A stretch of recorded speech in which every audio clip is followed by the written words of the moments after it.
Immersion is my ultimate goal in playing any VR game. You think that's the point of playing a VR game? Being in the game means you're immersed, right? Especially since it's VR.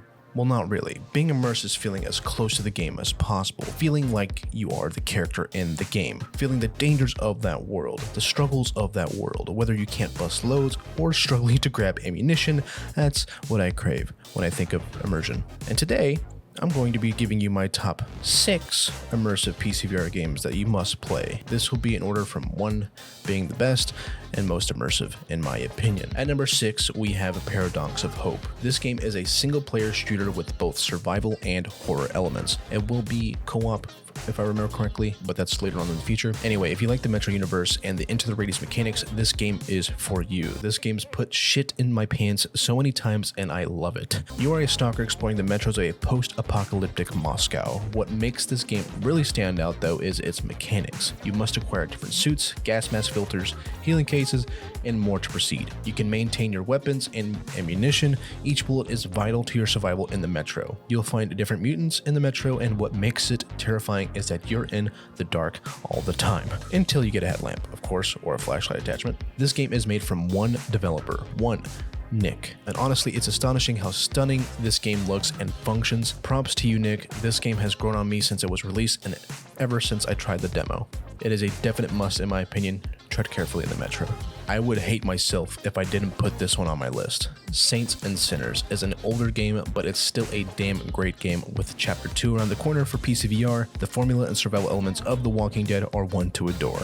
Despite it being an apocalyptic glory hole infested with maggots. In case you don't know it, Saints and Sinners challenge you to walk among the dead, and with each challenge comes consequences depending on your decisions. New Orleans is fighting amongst themselves, and it's up to you to decide the fate of it all. While the story is magnificent, the gameplay and immersion factor is clearly what makes Saints and Sinners into the list. You have to maintain your health, fatigue, and stamina, all while defending yourself from the hordes of the undead, all while making sure your weapons and gear don't break on you in the middle of combat. Take heads and stay alive.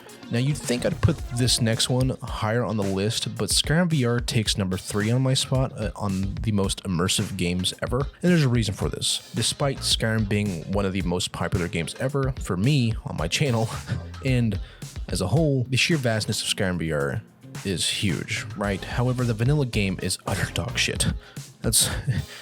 It's just lightly putting it. Bethesda did a terrible job porting the game. The reason it's at number 3 is because you have to mod the game to make it enjoyable and more immersive. Yet if you've been around my channel or my Discord server, modding can be a pain in the dick and balls with a dragon peen stretching your rectal cavity. Yeah, it's not very poggers. There are shortcuts to modding your Skyrim like Wabbajack, but if you'd like to have control on what you're adding to your list, then the best luck to you in this endeavor. Skyrim VR with mods definitely takes a spot on this list. I can't express how much fun it is once you get set up everything and finish the mod list of your dreams, especially with the most immersive mods like needs mods, hypothermia, camping, etc. I don't know about you, but I like to struggle, goddammit.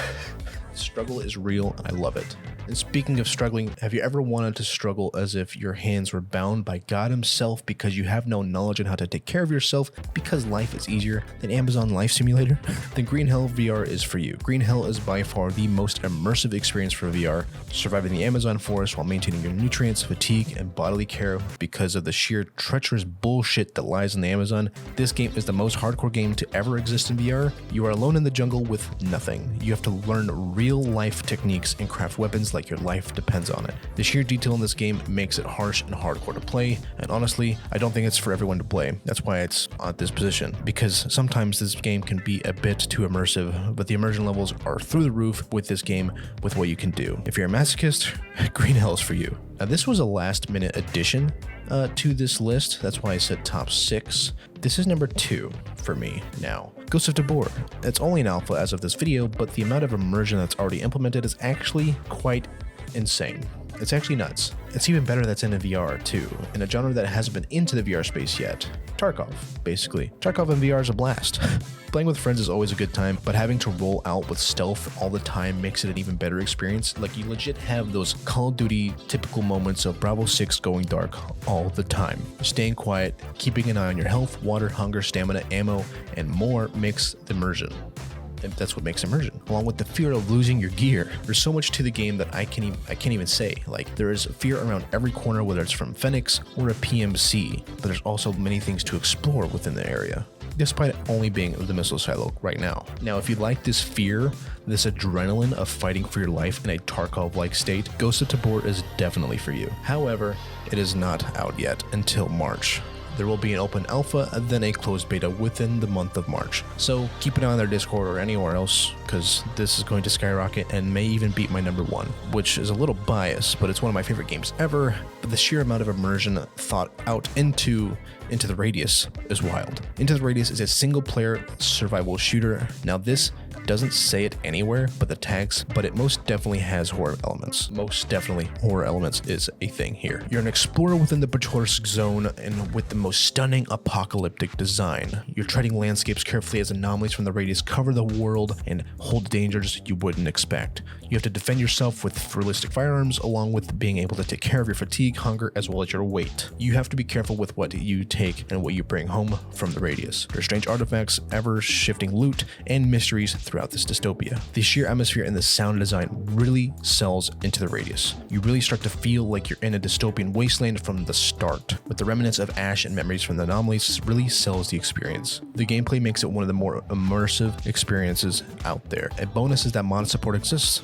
Previously, as stated, Paradox of Hope has mechanics similar from Into the Radius, and that comes from the weapon cleaning, the magazine loading, and more. There are some janky bits of the game, but the sheer amount of immersion blows that out of the water that those minor things don't even matter. This Stalker-like experience takes my number one spot for a reason. I find myself wanting to come back no matter what.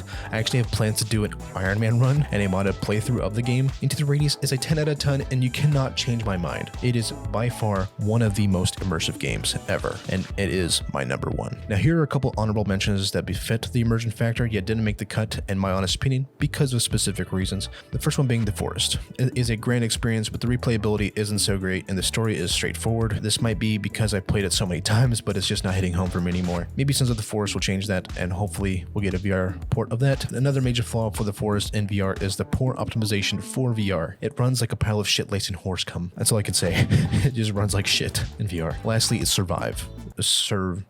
Survive with the 1 and a 3. It's another zombie survival game. The story is pretty interesting. I used to play it a while back and posted a few videos on it. Played it with Gramsy. The formula is the same throughout the entire game though, and it has a few things that make it feel generic, but regardless, you do have to be wary of your health, ammunition, and materials, and there is a survival mode, which I haven't had the privilege to play because, well, it's repetitive to me. And what's great is that the game still gets updates, and there's also Easter egg skins, so that's pretty dope. However, not for me.